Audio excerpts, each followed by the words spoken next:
Donc, bienvenue encore, bienvenue à Youssef. chacun. Merci Claude.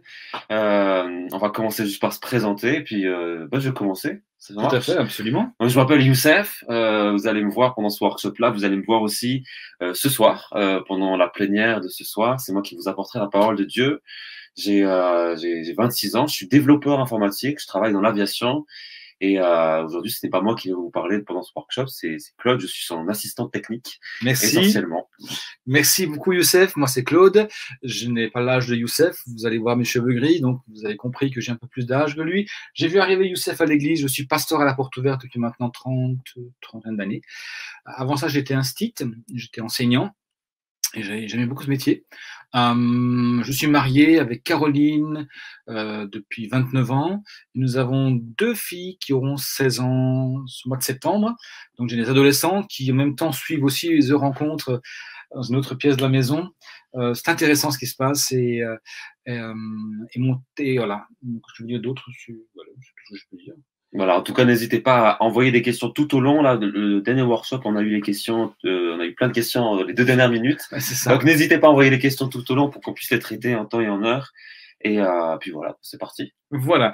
En tout cas, bonjour et bienvenue à toutes et à tous. Je me réjouis de partager avec vous ce thème de l'intégrité, un thème d'une très haute importance, de la plus haute importance. C'est Billy Graham qui disait dans un de ses discours fameux, Billy Graham, enfin il est décédé maintenant, c'était un évangéliste qui a parcouru le monde, qui a aussi été l'aumônier de pas mal de présidents des États-Unis, qui a vu des millions de personnes se donner au Seigneur et qui gère une grosse organisation avec 400 personnes employées, 8000 bénévoles. Enfin, bref, quelqu'un de vraiment reconnu dans le milieu chrétien, mais un homme qui est aussi reconnu pour son intégrité. Et voilà ce qu'il dira.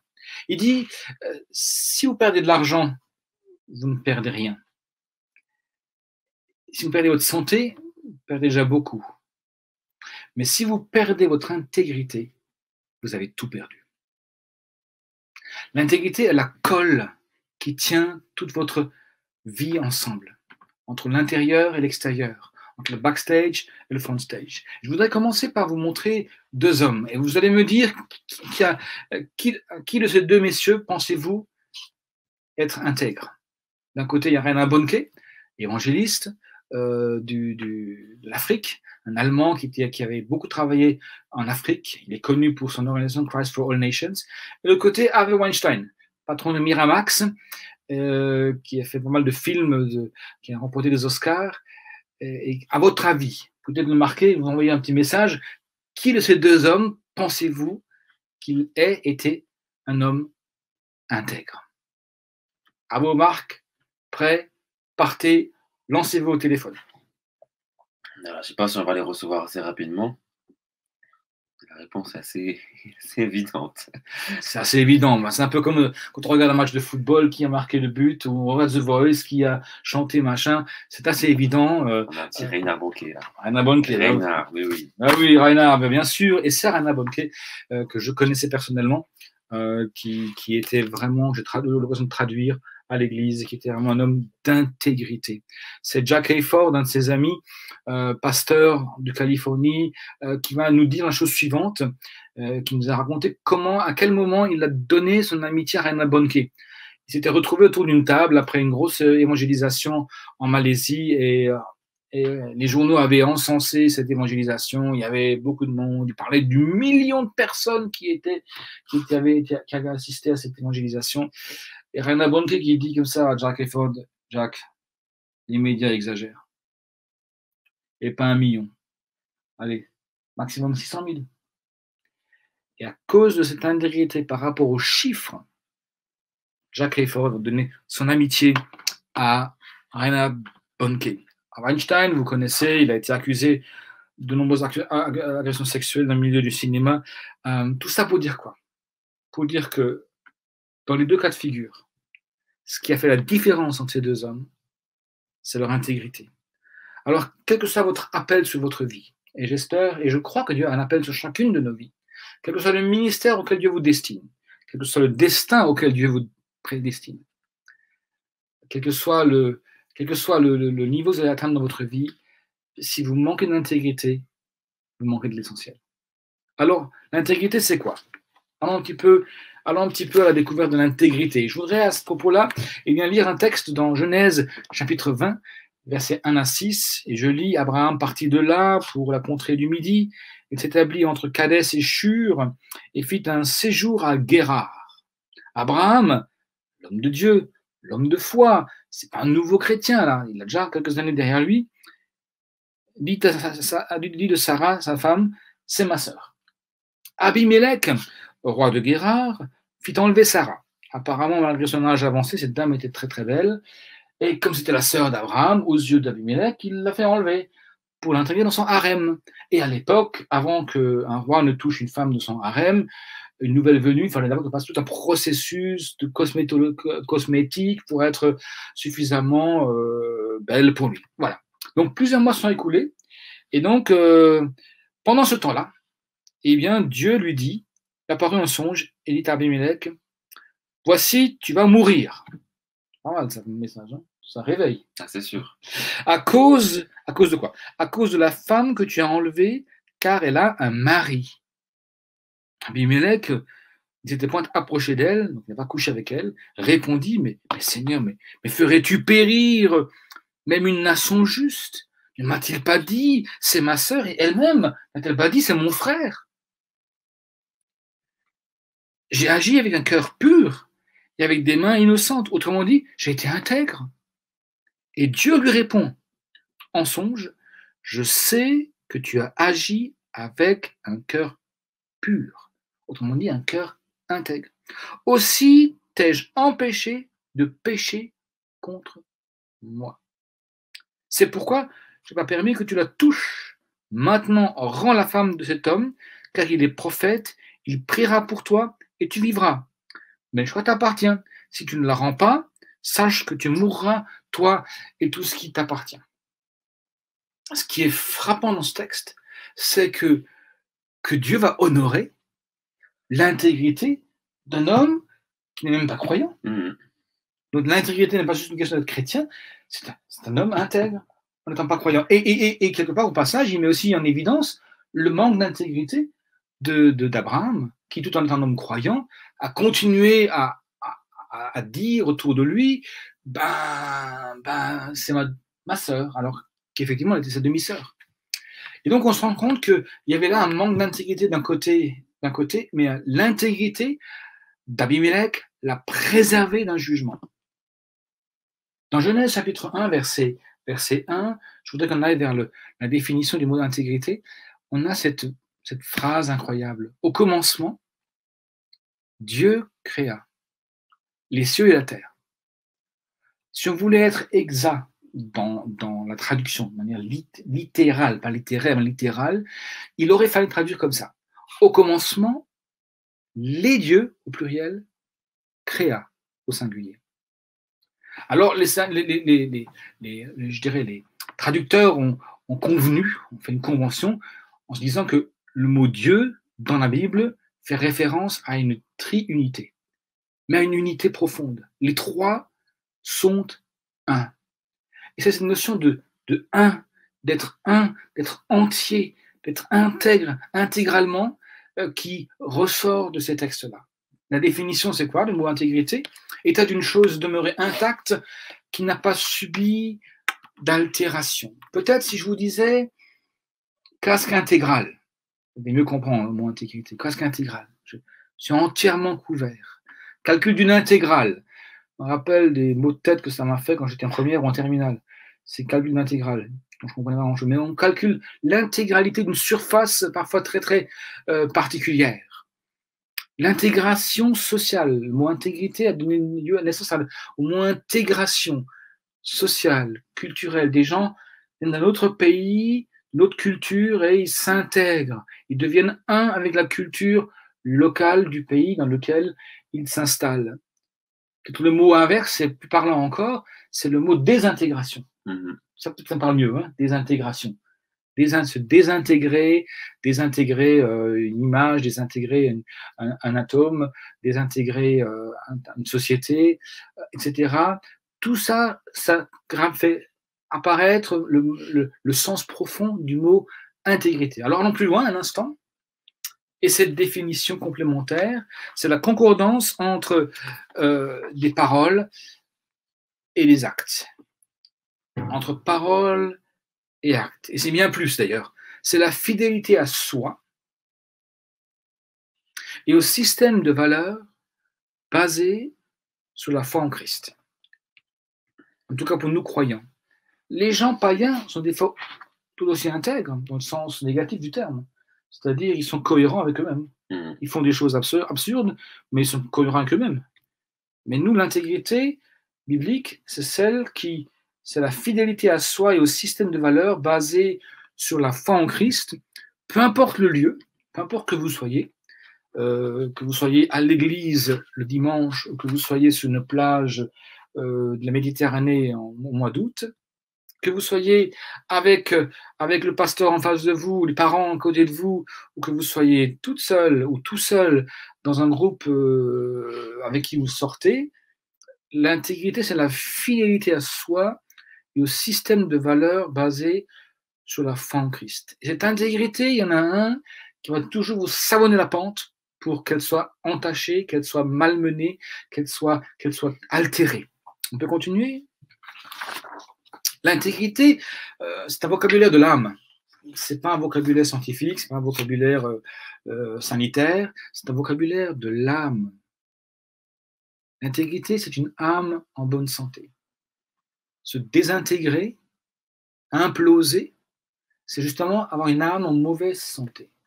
Marc 8, 36, Jésus dit que servirait-il à un homme de gagner le monde entier s'il perdait son âme? Jésus nous dit que nous avons une âme. Dans un instant, on va voir ce que c'est que l'âme. Mais pour commencer, retenons que nous avons une âme. Que c'est l'unique que nous avons. Nous n'avons pas plusieurs âmes. Nous n'avons pas des âmes à répétition. Nous n'avons pas de vie en vie avec une autre âme. Elle est unique. Elle est éternelle. C'est la chose la plus précieuse que vous ayez, que j'ai, cette âme. Parce qu'elle va dépasser la longévité de mon corps. Et, pour terminer là-dessus, vous pouvez l'abîmer, la perdre, si vous ne la soignez pas. Inversement, vous pouvez la soigner et la faire se réjouir, comme disait le psalmiste, mon âme, réjouis-toi, Seigneur. Mon âme, réjouis-toi. Et c'est possible. Cette âme a été créée par lui et pour lui. Quelqu'un disait la chose suivante, c'est que l'âme, c'est ce qui tient tout votre être ensemble, corps, âme, esprit. L'esprit, c'est le siège de la connexion avec le monde spirituel, le monde de l'au-delà, que ce soit le monde spirituel positif, Dieu, Père, Fils, Saint-Esprit, ou le monde spirituel négatif. Nous avons une capacité à entrer en contact avec le monde invisible. Ça, c'est l'esprit. Mon chien n'en a pas, je pense pas. En tout cas, mon chien n'a jamais vu chanter Dieu, ni prier. Ni mon chat, ni mes poules que j'ai dans le jardin. Mais les humains, vous pouvez aller où vous voulez, dans n'importe quelle civilisation, dans n'importe quel pays du monde entier, vous allez retrouver des signes de religiosité, expression d'une âme qui s'attend à une éternité, qui s'attend à un au-delà. Vous avez une âme. Et cette âme, c'est pas le corps non plus. Le corps, c'est le siège de la force, le siège des cinq sens, mais l'âme, c'est le siège de notre volonté, de notre personnalité, de nos émotions, de notre pensée. Et cette âme, elle fait le lien entre le corps et l'esprit, et elle est comme en informatique, un système d'exploitation qui permet que les différentes applications fonctionnent bien entre elles. On peut continuer. Le vocabulaire de l'âme, toujours, je voudrais vous raconter une petite anecdote. C'est cette anecdote d'un village dans les Alpes suisses qui, en son milieu, passait un torrent, une rivière, avec cette belle eau fraîche des Alpes hautes. Et ce village avait été très fier de cette eau parce qu'elle était très potable, elle ravissait les enfants en été quand ils jouaient sur les bords de la rivière, etc. Mais ils avaient embauché un gardien qui était dans les alpages avec ce troupeau et qui, au passage aussi, en faisant paître ce troupeau, allait nettoyer les sources, garder les sources propres, qui des fois s'encombraient de branchages, de feuilles voire des fois de bouse de vache. Et cette activité de nettoyage des sources permettait que la rivière soit potable. L'eau soit potable, pardon, pas la rivière, l'eau. Et voilà que la mairie a changé de majorité, on a revu les budgets et quelqu'un avait décidé que finalement cette dépense pour ces sources, etc., était inutile, qu'il fallait mettre le gardien au chômage et on se débrouillerait bien tout seul. C'est ce qu'ils ont fait. Peu de temps après, eh bien, les sources étaient polluées et l'eau qui descendait de la montagne était polluée. Les enfants étaient malades, les familles ont déménagé et très vite, la mairie s'est rendue compte que ce fut une erreur que de licencier ce gardien. Finalement, ils l'ont réembauché et cet homme a refait son travail de nettoyeur des sources. Et l'eau est redevenue propre, potable et a refait la joie des habitants du village. La rivière, c'est votre âme. Et le gardien, c'est vous. L'âme est une entité éternelle, mystérieuse, fragile, vulnérable, donnant liant à tout notre être, et elle a une valeur incomparable. Elle a une valeur incomparable. C'est la raison pour laquelle le Fils de Dieu est venu pour donner sa vie afin que votre âme, un jour, soit sauvée. Proverbe 4, 23 dit la chose suivante: prends garde à ce que tu penses au fond de toi, c'est plus important que tout. Et voilà pourquoi. Car ta vie en dépend. Nous sommes ce que nous pensons. Et nous pensons, et nos pensées peuvent devenir des actes, et nos actes des habitudes, et nos habitudes une destinée. Nous sommes ce que nous pensons. Donc il est important de travailler à l'hygiène de nos pensées. On pense souvent à l'hygiène de notre corps, de notre bouche, et c'est très bien de se brosser les dents, hein, je m'entends, et de se soigner physiquement. Mais là où j'ai un regret profond d'aujourd'hui, c'est que, waouh, les pensées sont bombardées quotidiennement de messages divers et variés. Et certains messages nous polluent. Et c'est pourquoi nous sommes invités à faire un travail de gardien, le gardien de notre âme. Alors c'est quoi l'intégrité comparativement à la réputation? La réputation, c'est ce que les autres pensent de moi, c'est ce que les autres disent de moi. Et les autres ne peuvent penser et dire de moi que ce que je leur laisse voir. Si j'ai une vie très, très... vous savez, il y a des gens comme ça qui sont des espèces de forteresses, vous ne savez rien d'eux. Bon, voilà, ils ont l'air bien, mais ils ont l'air bien. Mais vous ne savez pas ce qui se passe au fond d'eux. Et c'est comme ça. Mais c'est ça la réputation. Et elle nous précède partout où nous allons. L'intégrité, c'est ce que je suis quand personne ne me voit. C'est ma fidélité à moi-même et à mon système de valeurs quand personne ne me voit. Quand je suis seul à la maison, quand je suis seul avec mon smartphone, que personne ne me voit. Et on a tous des moments où personne ne nous voit. Même dans nos vies ultra connectées, il y a des endroits, il y a des zones où nous avons des zones où nous pourrions dériver et aller vers des endroits où finalement, comme personne ne nous voit, on permet des choses, mais qui touchent et affectent et infectent notre âme. L'intégrité, c'est aussi ce que Dieu pense de moi. Dieu n'est pas seulement en entendant notre réputation, Dieu voit ce que nous sommes au fond de nous-mêmes. Et honnêtement, on n'est pas toujours les meilleurs, n'est-ce pas? Et celui qui vous parle ne parle pas en grand connaisseur, enfin, en celui qui maîtrise tout. J'ai aussi passé des moments difficiles dans ma vie. J'ai aussi des fois été dans des manques d'intégrité. Et des fois aussi, j'ai été très intègre. Et ça m'a beaucoup aidé. Mais je dois avouer honnêtement que je n'ai pas toujours été parfait. Et chaque fois, ça a causé au fond de moi de la tristesse. De la tristesse. Je vais continuer. L'intégrité. L'intégrité n'est pas tant ce que nous faisons que ce que nous sommes. Parce que ce que nous sommes détermine ce que nous faisons et ce que nous devenons. Je prends une image, une métaphore, d'accord? C'est une image. Rien à voir avec qui que ce soit d'entre vous. Mon grand-père avait des cochons. Il était fermier, il y avait des vaches, des cochons, des lapins, tout ce que vous voulez. Et des fois, il lavait les cochons. Ce qui était frappant, c'est que ces cochons tout lavés qu'ils étaient, à peine voyaient-ils une mare qu'ils fonçaient dedans et se roulaient dedans. C'est ce que fait un cochon. Il aime ça. Il a été fait pour ça. Et quelque part, d'ailleurs, le cochon, il se défend aussi devant toutes sortes de parasites en se roulant dans la boue, parce que le fait de sécher, le fait que la boue se sèche après, va paralyser, va enfermer des parasites qui lui irritent la peau. Mais en même temps, on se comprend bien, n'est-ce pas? Maintenant, voyez-vous, un cochon reste un cochon.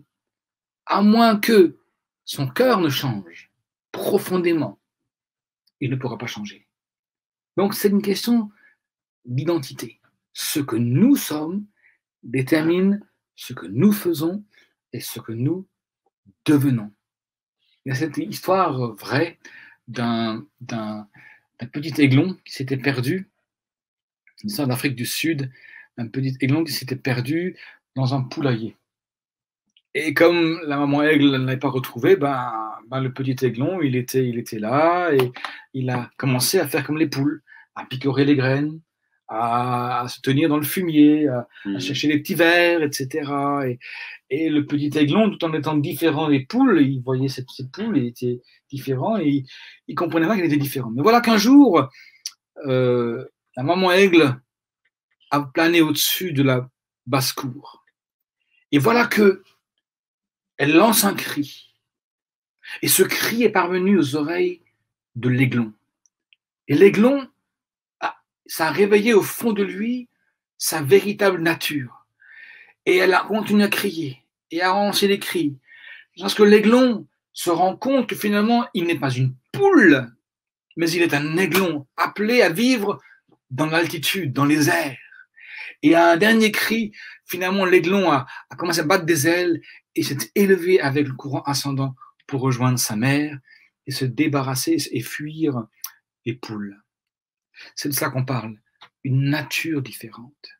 Ce matin, je m'adresse à ceux qui ont déjà rencontré le Seigneur et qui ont connu ce qu'on appelle la nouvelle naissance, qui peuvent dire « je suis devenu une nouvelle création ».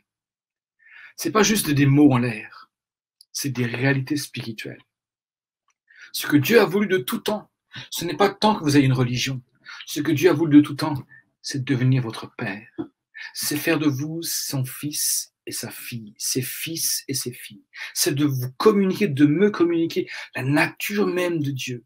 Et du coup, il y a des désirs nouveaux, il y a des envies nouvelles qui comme par hasard, vont être des choses que la Bible nous demande de faire. Ne pas mentir, ne pas convoiter, etc. Mais ça, c'est une nouvelle nature. Nous sommes devenus quelqu'un d'autre. On peut continuer? L'intégrité, c'est une forme d'arbitre. C'est le point de rupture entre un cœur heureux et un cœur divisé. Un cœur heureux, c'est celui qui est intérieurement, il se sent aligné avec ce qu'il est. Un cœur divisé est un cœur malheureux. On sent bien que j'aurais dû faire ça, mais j'ai fait ça. Et finalement, maintenant, je suis pas bien, quoi. Je suis pas bien, etc., etc. C'est Socrate, philosophe grec, qui disait la véritable grandeur, c'est d'être, vraiment, pardon, c'est moi qui ai marqué ça, c'est d'être ce que nous paraissons être. Puis-je vous demander qui êtes-vous? Qui es-tu? Peut-être tu te dis, mais de quoi vous me parlez? Je suis venu écouter un truc et puis je ne comprends rien. Rassurez-vous, Dieu vous aime, nous vous aimons, et ce que Dieu veut, c'est vous rencontrer ce week-end, the rencontre. Nous aimerions tellement que cette rencontre, ultime, se fasse entre Dieu et vous. Il vous attire à lui et il veut vous amener à une vie bien meilleure, de meilleure qualité, plus profonde, et où finalement votre âme va profondément être heureuse. Alors, évidemment, la question à se poser, c'est mais qui est-ce qui définit mon identité? Est-ce que c'est Dieu qui l'a défini ou est-ce que c'est ce monde autour de nous qui l'a défini? Christ est pour nous un modèle d'intégrité. Je voudrais là-dessus m'arrêter un instant parce que parce que la question à se poser, c'est comment l'imiter. Il y a de tout temps des gens qui ont pris le Christ comme un modèle suprême. Et c'est juste, et c'est un modèle, c'est aussi pour moi le modèle suprême. Mais imiter sa façon de vivre, c'est compliqué. Encore faut-il revenir au fin fond de la question, à savoir, l'intégrité n'est pas une question de religiosité, il faut que tu fasses, il faut que tu fasses pas, tu as le droit de faire ci, tu n'as pas le droit de faire ça, mais l'intégrité est reliée à l'intimité que j'ai avec Dieu, et l'intimité est reliée à l'identité claire. Jésus avait clairement une identité. Si vous lisez l'évangile de Luc, vous avez quasiment tous les pages ou 2 pages, vous avez un conflit entre Jésus et l'audience à qui il s'adresse, notamment les pharisiens. Régulièrement, ils viennent. Et constamment, ce qui est mis je dirais, en challenge, ce qui est remis en cause, c'est qui il est. Dis-nous, es-tu vraiment le Christ? Oui, je le suis. Je ne sais pas si vous voyez un petit peu ce qui se passe là, dans un environnement religieux qui était très très strict, qui avait une haute pensée de Dieu, dans le sens quelqu'un de loin, quelqu'un de distant, quelqu'un qu'on vénère avec des sacrifices très codifiés. Tout était codifié. Si vous lisez de la complexité des sacrifices dans le Lévitique, c'est une complexité. Et il y avait des règles, et des lois, et des lois dans les lois, etc. C'est une complexité incroyable. Et voilà que tout à coup, celui qui leur parle dit, mais je suis Dieu. Je m'approche de vous.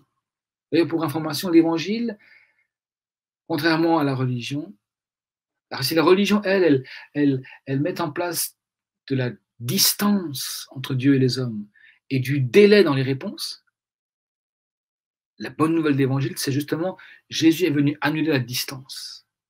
Il a enlevé la distance entre Dieu et les hommes. Il n'est pas seulement avec nous, Youssef, mais Jésus propose même de venir habiter en nous par son esprit. Et c'est de ça qu'on parle. Et puis enfin, il a enlevé aussi le délai. Le délai dans le sens, quand on lit les évangiles, on se rend compte qu'il y a plein de gens qui viennent chez lui, demander de l'aide, le lépreux de Marc 1, 40, il vient chez lui, il se met à genoux, il dit, si tu le veux, peux me rendre pur. Jésus fait une chose extraordinaire. Il est dit qu'il le toucha. En fait, le texte hébreu, le texte grec dit qu'il l'embrassa, enfin qu'il le hugga, il a fait un hug. Il l'a serré contre lui. Ben, ça, c'était déjà fou. Il a enlevé la distance entre lui et ce lépreux. Et en plus, il dit, ok, je le veux, sois pur. Et il est marqué aussitôt, tout de suite, pur. Plus de distance, plus de délai. Et ensuite, Jésus n'a pas seulement voulu être avec nous, mais être en nous. Renouveler, changer notre profonde identité. Et pour ceux d'entre vous qui avez déjà fait cette rencontre avec Dieu, vous savez de quoi je parle. Il y a quelque chose en vous qui vous dit, je suis enfant de Dieu. C'est l'Esprit Saint qui affirme à votre esprit, vous êtes enfant de Dieu, qui conduit à une intimité avec le Seigneur. C'est ce que votre cœur soupire après ça. Mon âme a soif du Dieu vivant. Du Dieu vivant. La soif du Dieu vivant. Et une fois qu'on a cette intimité, eh bien, l'intégrité est l'expression d'une âme en bonne santé. Faute de quoi, ce serait juste encore, j'aurais fait de vous des religieux, c'est ce que je pense. Juste vous dire, vous devez faire ci, vous devez faire ça. Excusez-moi, je vous raconte du baratin. Je fais de vous des gens religieux.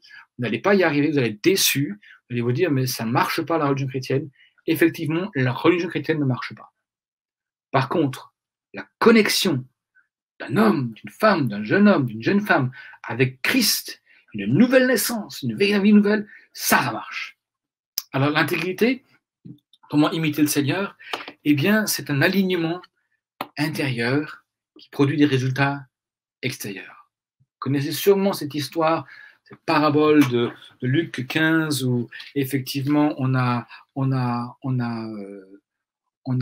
ce fils cadet qui était parti de la maison, qui a claqué la porte, qui a pris l'héritage, qui allait cramer son héritage avec toutes sortes de gens de mauvaise vie, et qui finit auprès de la porcherie du coin pour être porché. Il aurait aimé manger les carreaux, c'est-à-dire l'alimentation des porcs, tellement il avait faim, alors que lui n'avait rien à manger. Et il était au bout du rouleau. Et c'est là que il fait un retour sur soi. Il rentre en lui-même, dit marqué. Il se rappelle qui il est.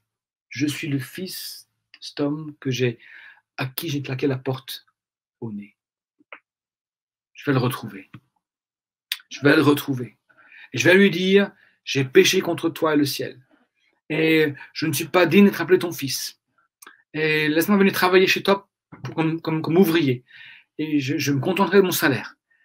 Pas de problème. Et non seulement il a fait ce retour sur soi, mais il s'est levé. Il s'est levé et il est allé vers la maison de son père. Et là, alors là, c'est le moment de vérité. Parce que le père pourrait lui dire, ouais, espèce de sale gosse, si tu n'avais pas été. C'est pas ce qu'il fait, le père. Le père, quand il le voit au loin, il court vers lui. Et une fois de plus, ils font un hug là. Hein, ils se serrent l'un contre l'autre. Et il lui dit, mon fils. Et le fils, alors il dit, effectivement, papa, j'ai foiré, j'ai tout foiré. Excuse-moi, mais pardonne-moi, mais laisse-moi revenir comme serviteur. Et le père n'écoute même pas cette prière. Il lui dit, ok, t'es revenu. Allons, maintenant, on fait la fête. Il l'inclut. Parce que le fils s'est réaligné avec son identité de fils. Il était le fils de la maison. Il ne sera jamais ouvrier. Il est le fils de la maison. Et ils font la fête. Ils lui redonnent une dignité en l'habillant, en l'avant au préalable, en l'habillant, il donne une bague pour lui rappeler qu'il est inclus dans son amour de père. Et puis il donne des nouvelles chaussures, et il tue le veau gras, et ils font la fiesta. Et le fils et le père retrouvent un contact intime qui produit l'intégrité. Si vous avez peut-être touché votre intégrité, si vous l'avez laissé peut-être éroder, il peut y avoir même pire que ça, vous savez, des fois, on est un peu comme Blanche-Neige dans les 7 nains. Elle prend un peu de soupe partout, elle prend un peu. Attention que personne ne remarque rien. Et des fois, on est pareil.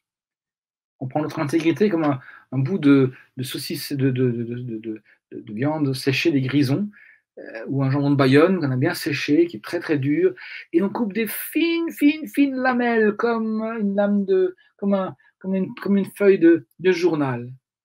Et finalement, on se dit, personne ne voit rien. Ni vu, ni connu. Hein? Vous avez fait ça? Moi aussi, malheureusement. La bonne nouvelle, c'est que Dieu vous attend ce week-end. Et si vous revenez à lui, il vous ouvre les bras, il vous inclut, il vous aide de nouveau, à cause de l'intimité retrouvée avec lui, à marcher dans l'intégrité. Dans Éphésiens 4, verset 1 et les suivants, il est dit, conduisez-vous, ou alors ça aussi marqué, marchez d'une façon digne de cet appel que Dieu vous a adressé. Comment faire ça? C'est pas possible naturellement, parce que naturellement, on en a envie, mais c'est trop compliqué. Il nous faut une force qui nous dépasse, une force qui vienne d'en haut pour nous permettre de nous réaligner. Remarquez bien dans les évangiles, il y a ces gens comme par exemple Pierre, qui ont foiré. Plusieurs fois. Mais qui pourtant, toujours nouveau reviennent vers Dieu. Même c'est Jésus qui le cherche.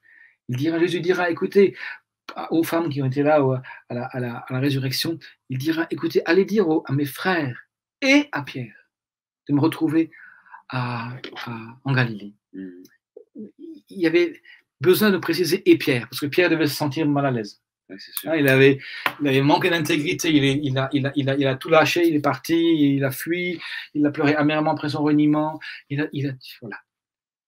Mais Dieu l'a attendu. Et ce week-end, c'est pour vous aussi le moment de revenir et de retrouver votre intégrité, de retrouver le pardon de Dieu. Et s'il y a un contre-exemple qui est flagrant dans la Bible, c'est celui de Judas. C'est frappant parce que ça m'a toujours surpris, ce texte de Matthieu, chapitre 26, les versets 14 à 15. Donc, on remet le contexte. Judas a été pendant 3 ans avec Jésus. Il a écouté les meilleurs prêches. Les meilleurs prêches. Il a vu des miracles, des résurrections. Enfin, je veux dire, il a lui-même imposé les mains aux malades. Il a vu des guérisons à cause de sa prière. Et voilà ce que ce gars fait dans Matthieu 26, 14. Il est dit, il va aller voir les principaux sacrificateurs. sacrificateur et leur dit, que voulez-vous me donner et je vous le livrerai. Je ne pense pas que Judas Martin là s'était levé en disant maintenant je vais le trahir. Je pense que ça a été un lent processus qui s'est petit à petit, je dirais, assis au fond de lui. Et au lieu de veiller sur la source qui alimente sa rivière intérieure, il ne l'a pas fait. Et finalement, à l'heure de la pression, il a implosé complètement. Vous n'êtes pas censé imploser. Vous êtes censé demeurer fidèle. Un modèle d'intégrité pour votre génération. Je voudrais, avant de passer à un dernier point, laisser mon ami Youssef raconter comment lui, dans sa jeune vie, a été confronté justement à des questionnements qui ont été un questionnement d'intégrité. Oui. Alors, avant de raconter simplement un petit témoignage, on a déjà reçu 2 questions, alors on les traitera à la fin. N'hésitez pas encore à en envoyer. Alors, concernant ce que j'ai vécu, donc comme on l'a dit tout au début, je suis développeur informatique. J'ai commencé, mon premier job était développeur informatique dans le milieu bancaire. Et j'avais 21 ans, je venais de me marier. Et donc, premier job, j'étais le plus jeune de toute l'entreprise parce que donc, dans le milieu bancaire, on embauche essentiellement des ingénieurs, donc bac plus 5, donc minimum 23 ans. Et moi, bon, c'est un concours de circonstances qui a fait que je suis rentré, j'avais 21 ans. Donc, j'étais le plus jeune de tous. Et j'étais dans une équipe où, en fait, on avait beaucoup plus de travail que ce qu'on pouvait en avoir. On était 18 dans l'équipe et on avait estimé qu'il fallait 17 autres personnes si on voulait faire tout le travail qu'on avait à faire. Donc, on était submergés. Et on s'était rendu compte dans notre équipe qu'il y avait toute une part de ce qu'on faisait au travail qui ne devait pas nous revenir à nous, mais qui devait revenir à d'autres équipes dans l'entreprise.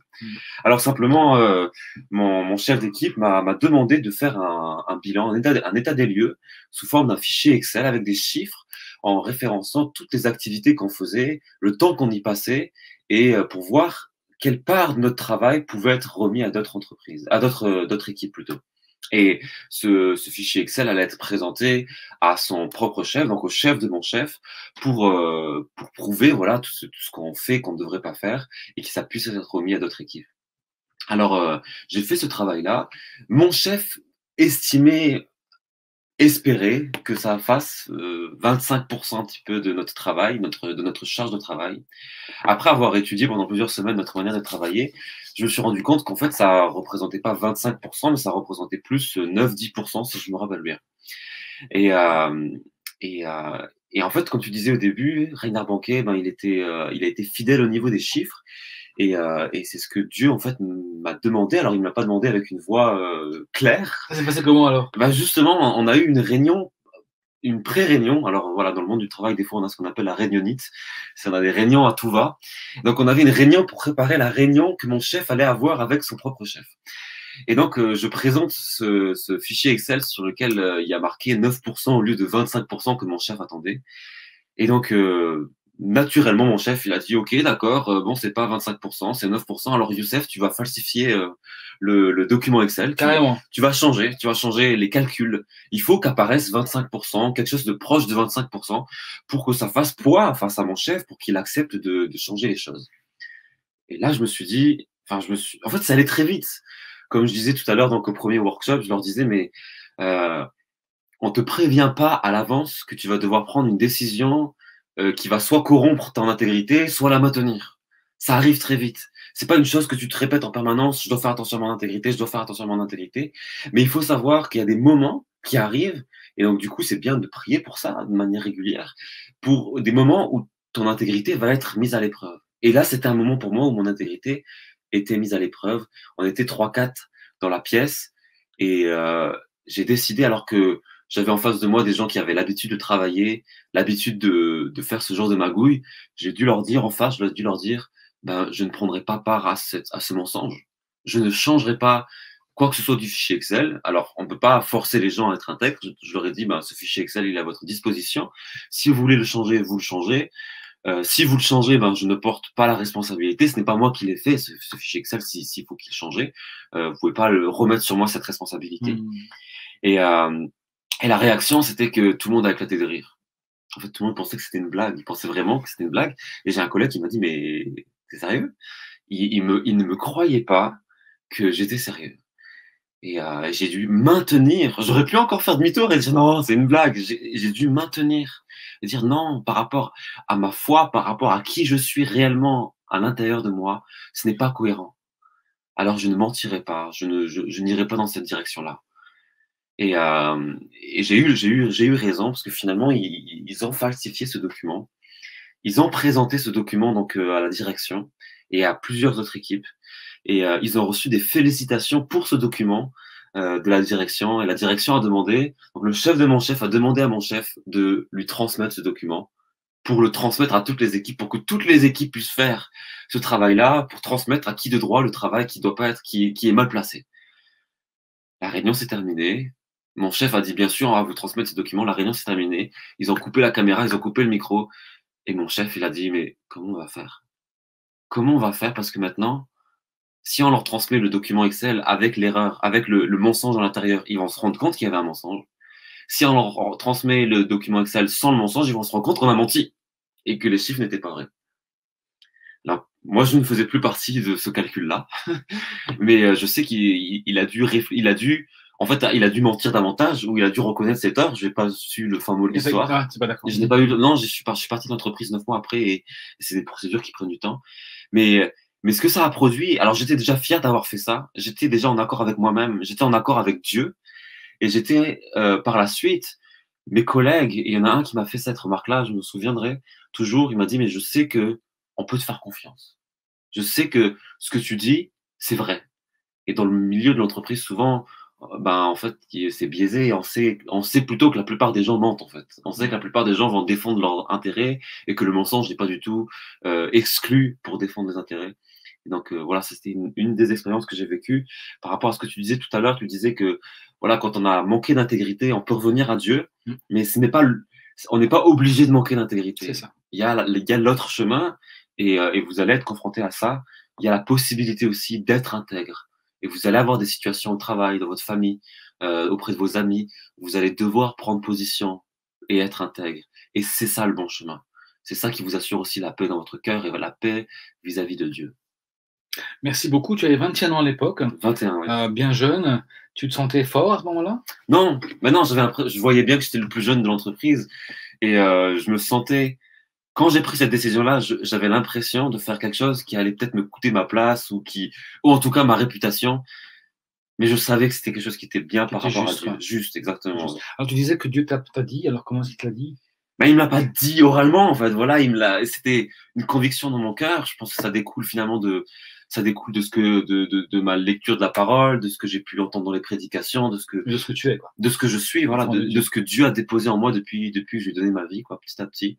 Et, à ce propos, justement, je voudrais insister sur le fait ce qu'il a dit.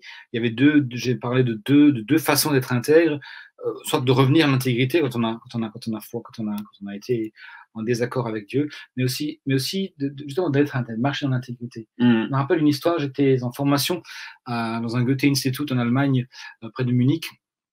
Et c'était un mois intense d'allemand. Et je me rappelle, j'avais prié pour mes collègues. Il y avait des gens du monde entier, du Japon, de Malaisie, des États-Unis. Et puis j'avais des collègues aussi de mon quartier, de mon secteur où je travaillais, des instituts. Et puis ces deux instituts étaient vraiment, notamment l'un était extrêmement lourd. Ce que je veux dire, vraiment lourd, fatigant, quoi. Et puis j'avais prié que j'ai l'occasion de parler à tout le monde de ma foi en Christ. Et voilà que 3 jours avant la fin du stage, la prof principale nous dit, bah écoutez, vendredi matin, le dernier matin ensemble, avant de rentrer chez vous, n'importe qui d'entre vous, plutôt que de faire un cours, je vais vous demander de présenter un sujet, peu importe le sujet que vous voulez présenter, vous avez liberté de le faire. Et je me suis dit, waouh, quelle opportunité. Quelle opportunité. Maintenant, je vais pouvoir parler il y avait une quinzaine de personnes dans le cours, pouvoir parler à cette équipe de ma foi en Christ. Mais je savais que mon collègue Instit était plutôt opposé. Mais alors, quand je dis opposé, c'était pas juste pas d'accord, c'était opposé.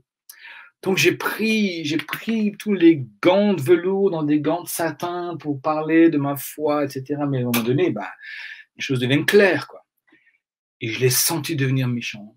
Ah, il est devenu méchant. Mais je sentais que c'était juste de le faire. Et je l'ai fait. Et je l'ai fait. Et alors, la prof principale était un peu surprise, parce qu'elle était contente de ce qu'on raconte, peu importe. Mais il y avait une tension dans la salle.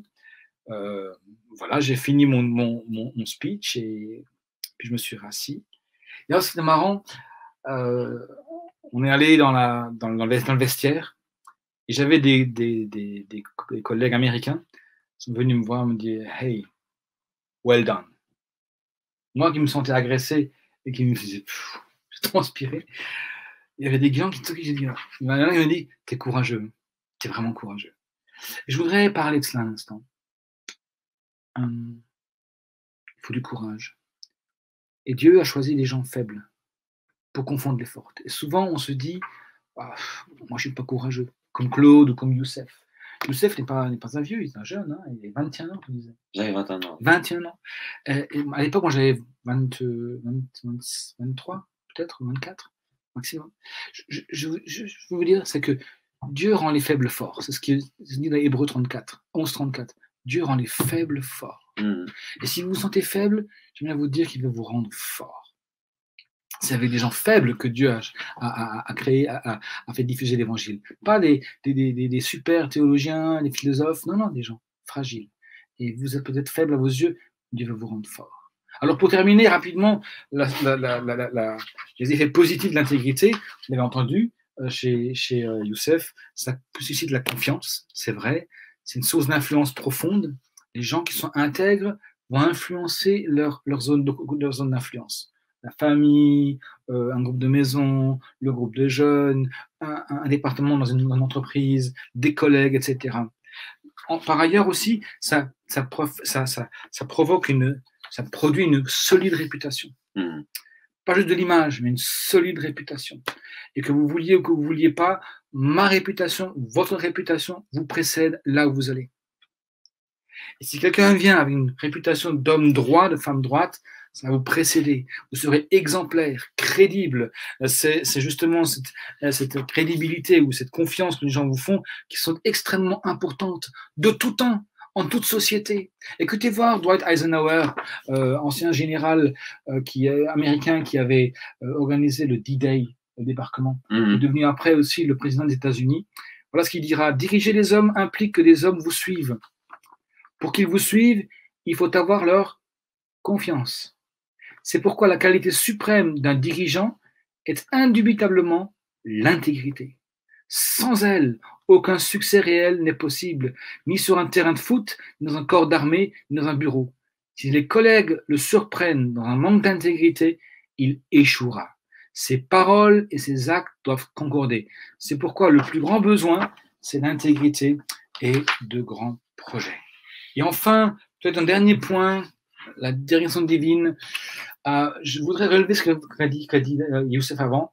Le texte de Proverbe 11, verset 3 dit que l'intégrité des hommes droits les dirige. Souvent, on me demande, pasteur, comment est-ce que Dieu vous dirige? Comment est-ce que Dieu parle?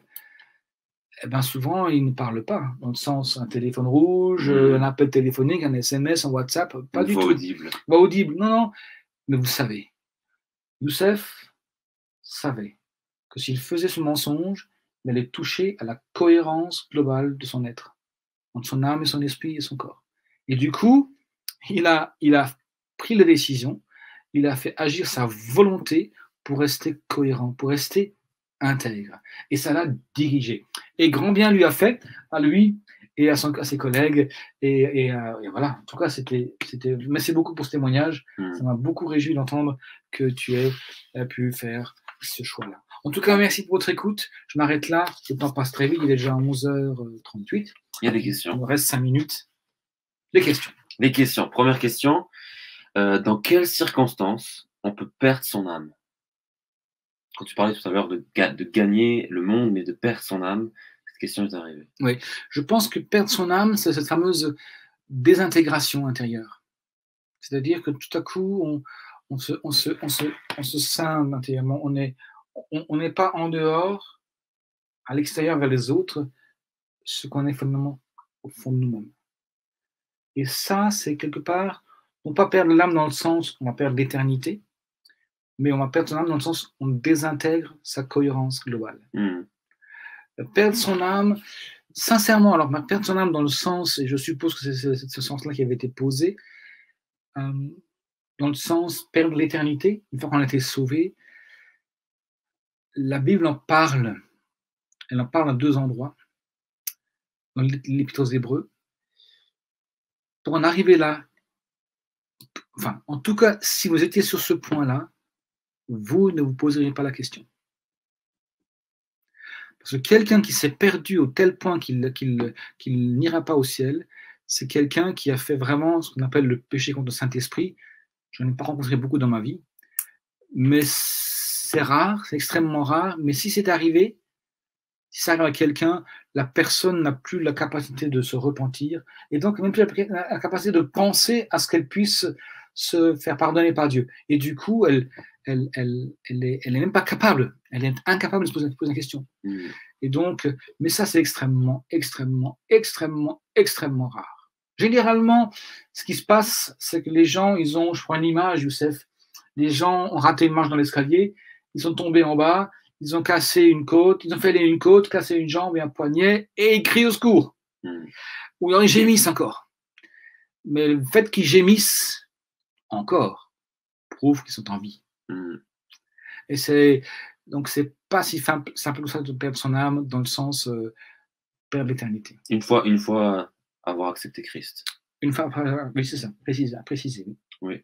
Et sinon, on perd son âme. Donc il y a ce sens de l'éternité, il y a ce sens de corrompre son âme dont on a parlé tout au long de ce workshop, qui est à chaque fois qu'on a qu'on manque d'intégrité, ça atteint l'âme. C'est pas binaire en fait. Non, comme tu disais, c'est comme cette tranche de jambon coupée, rabotée petit à petit. Ouais. Et il y a toujours possibilité de revenir. Oui.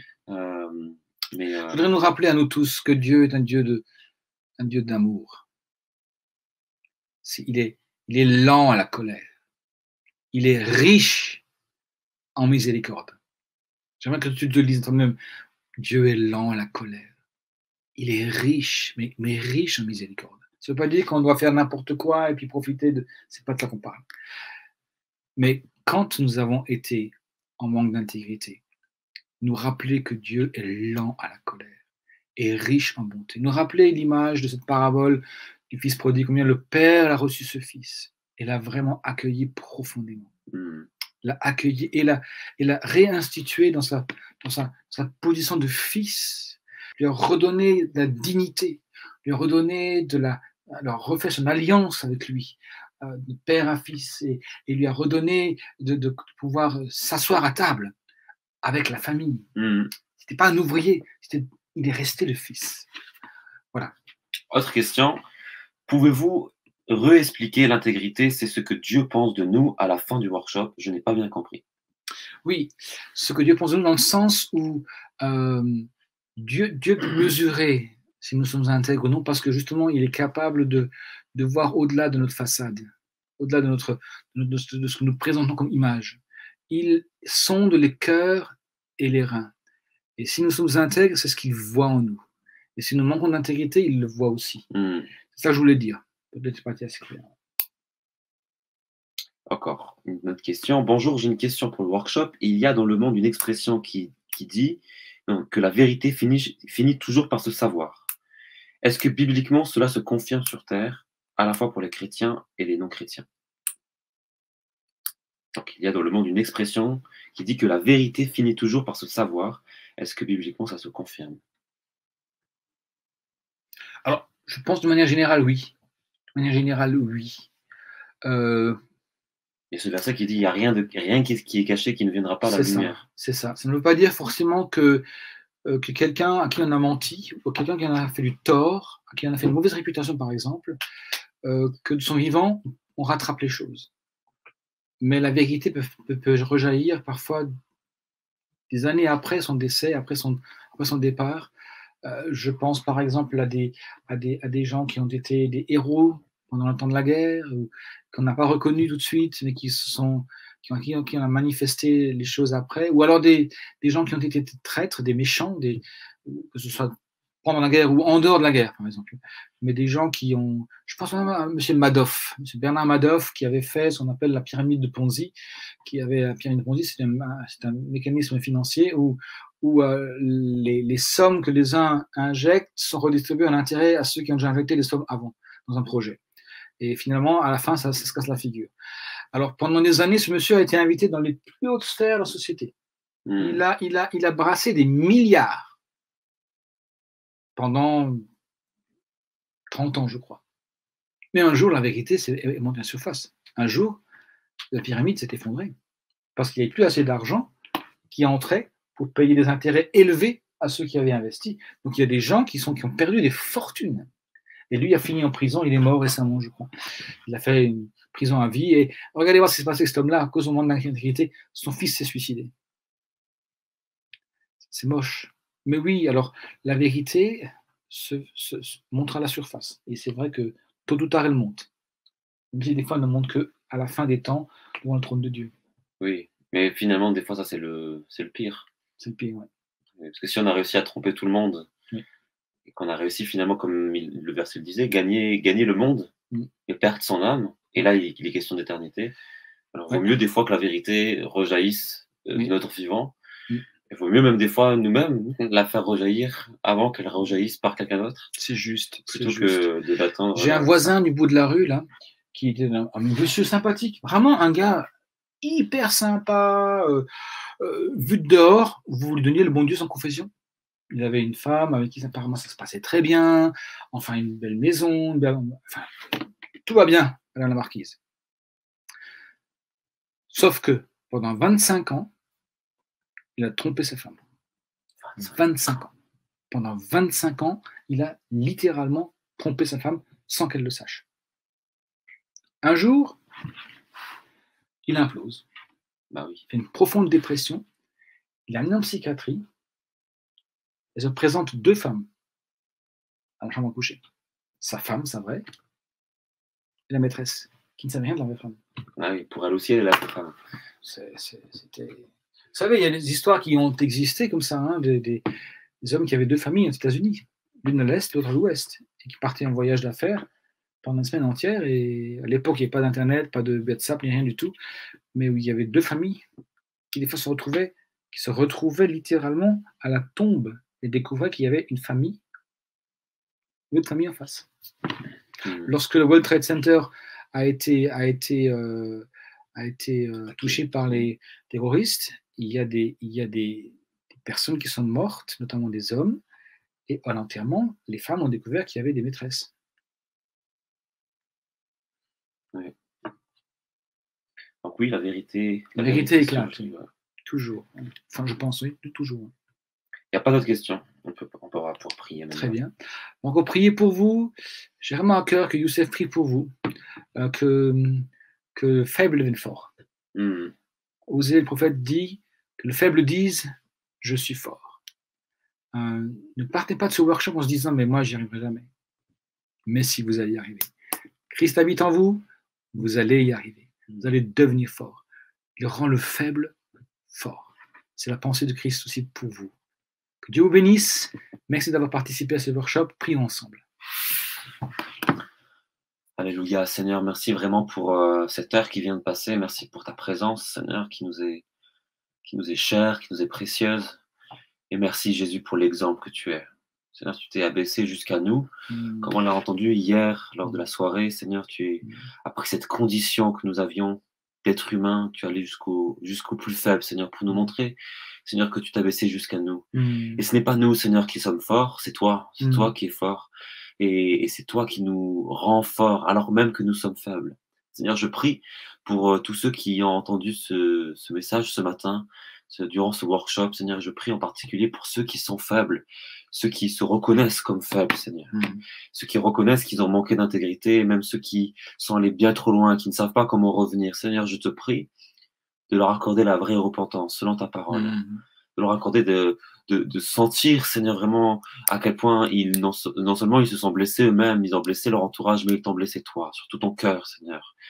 Mais je te prie aussi qu'ils puissent réaliser à quel point tu les aimes toujours, à quel point tu ne le rejettes jamais celui qui vient vers toi, et que tu es prêt à pardonner, tu es prêt à restaurer. Seigneur, vraiment, on vient restaurer les cœurs de ceux qui ont corrompu leur âme, et viens leur redonner, Seigneur, comme ce fils prodigue, un vêtement nouveau, une bague, Seigneur, au doigt, des chaussures aux pieds. Viens leur redonner leur dignité et donne-leur la force et aussi du discernement pour savoir les moments où le diable veut mettre leur intégrité à l'épreuve. Seigneur Jésus, je te prie pour ceux qui se disent forts. Et je veux simplement rappeler ce verset qui dit que celui qui est debout prenne garde de ne pas tomber. Seigneur Jésus, je prie, Seigneur, que lorsque nous nous sentons forts, alors merci Seigneur pour ces moments où nous sommes forts, mais je te prie Seigneur que nous ne soyons pas imbus de nous-mêmes ou orgueilleux. Seigneur, que nous continuons à compter sur ta force et que nous soyons attentifs, Seigneur, aux manœuvres du diable lorsque notre intégrité sera mise à l'épreuve. Merci Seigneur, je te bénis, je te prie Seigneur d'encore nous encourager durant ce week-end. Amen. Amen. Merci Youssef pour tes bons soins techniques. Avec plaisir. Je ne suis pas un technicien du tout, en tout cas pas en informatique. Alors j'étais très content d'avoir un binôme qui m'a vraiment soulagé. Merci beaucoup. Sans problème. Et merci à vous d'avoir été avec nous ce matin. À ce soir les amis, passez une bonne après-midi pour ceux qui font passionner pour aimer et on se retrouve ce soir à 18h pour la plénière, pour la louange et la prédication. Ciao ciao. Ciao ciao.